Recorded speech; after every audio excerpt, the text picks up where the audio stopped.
Sunday night, and usually I don't make videos on Sunday night. I'm trying to get ready for work, as you should. But this couldn't wait. And if you've been following this channel, you know I only make uploads when the inspiration hits, and the inspiration hits me. Well, it hit me about an hour ago. So I'm going to try to make this as short as possible, but I'm going to speak from the heart, how I always do. It's Jared, the 20-year recovering sex addict, 20-year recovering abusive sex addict. No filters, no edits, no redos. The channel that is not in YouTube's algorithm. The channel that never asks you to like, comment, subscribe. Maybe it's for you, maybe it's not. If it is, pull up a chair. I'd love to have you. If it's not, I hope you find what you're looking for. You know, with that being said, I had someone make a comment on something. I don't know what video it was, but the person was like, damn, I heard a sex addict, but abusive sex addict? Yeah, that's the truth.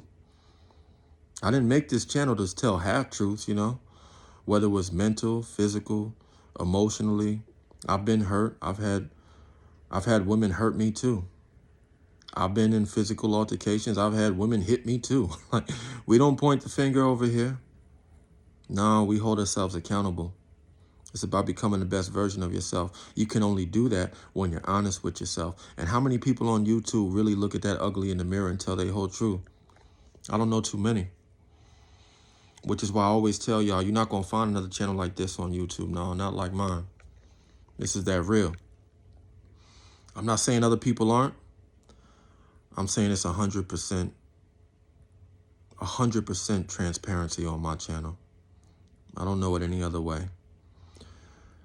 And a recovering abusive sex addict, that's what I am.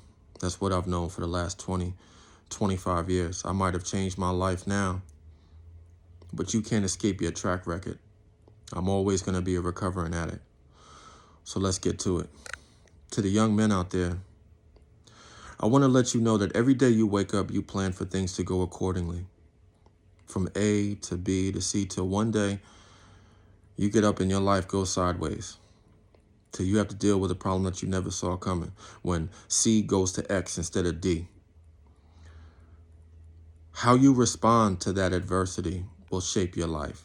It will not define your life. But how you respond to that problem will probably will be a good indicator of how you respond to future problems. If you're lucky, this only happens 1 or 2 times, but it will happen. And I'm not just talking about losing a loved one. I'm not just talking about losing a job. No, I'm talking about your life goes haywire. And I'm talking about this because it's happened to me about 4 or 5 times. Let me get real with y'all for a second. My longest relationship of 10 years, almost 10 years with my ex-fiance, losing that relationship was harder than losing my family and harder than losing my mother. Oh yeah, we going there. I didn't even live with my mom till about 5th, 6th grade. I used to visit her on the weekends prior to that.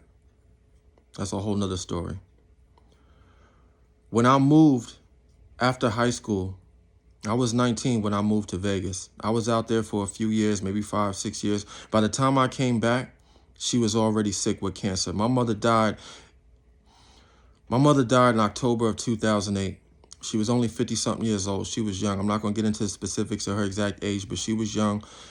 And when I had moved back from Vegas to the state that I grew up in, she was already sick. She already knew that she was going to die, and she kept it a secret.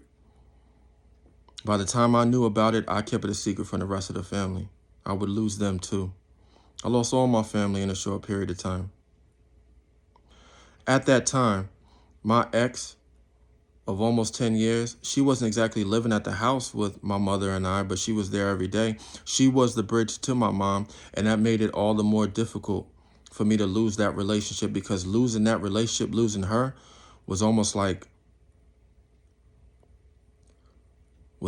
losing a bridge to my mom all over again, like a piece of her went again.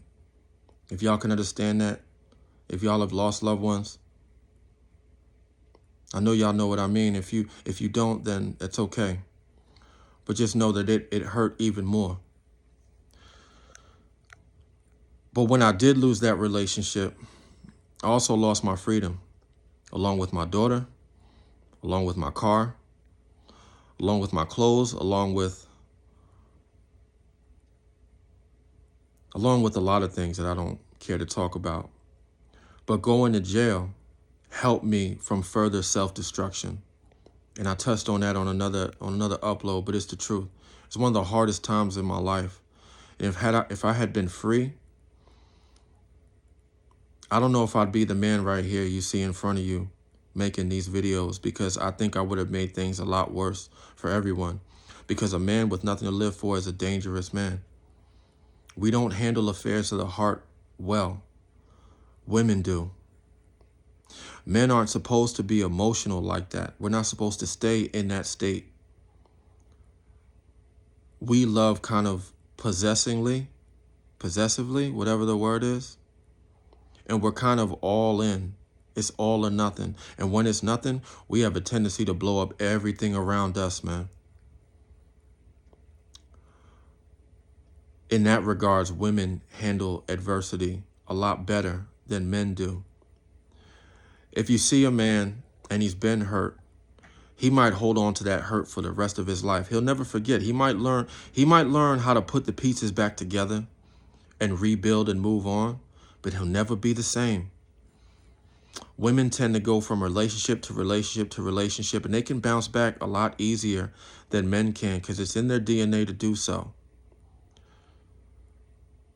You can't try to understand women out here. But to the young men out there, how you handle adversity will truly shape your life. Don't spend too much time focusing on women and focusing about what they're thinking about. You'll never understand it. I'm going to keep it real with y'all. Women don't even like other women, man. That's the truth. I know women going to hate me right now. But that's the truth. Don't believe me? Turn to your woman or female friend you know right now. Ask her how her day was. And I guarantee you it's going to be a B in that conversation that she don't like. Or, you know, Cheryl did this. Or, you know, Diane, I can't stand that B. It's going to be something. I guarantee you. And when I say women can't even stand other women, you ever see a bunch of women that work around just them? No men around?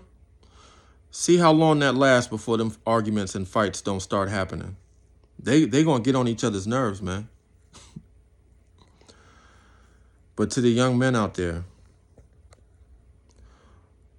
focus on you and try not to get caught up too much about what you see on this internet, about what men say about women, about what women say about men. Because there's life on here, and then there's the real world. And the more you focus on you, the more you focus on your passion and your purpose, the more things will fall into place. And sometimes everything has to fall apart for it to come together, if that makes any sense. More times than not, you're not going to find yourself until you're by yourself. And how you handle adversity will shape the things to come and for the rest of your life. And that's all I wanted to say, man. This is Jared, the 20-year recovering sex addict, 20-year recovering abusive sex addict. I love y'all. I appreciate y'all. You know my name, you know my slogan. Discernment over delusion. Live and stand for something greater than one's own self-gratification. I'm out.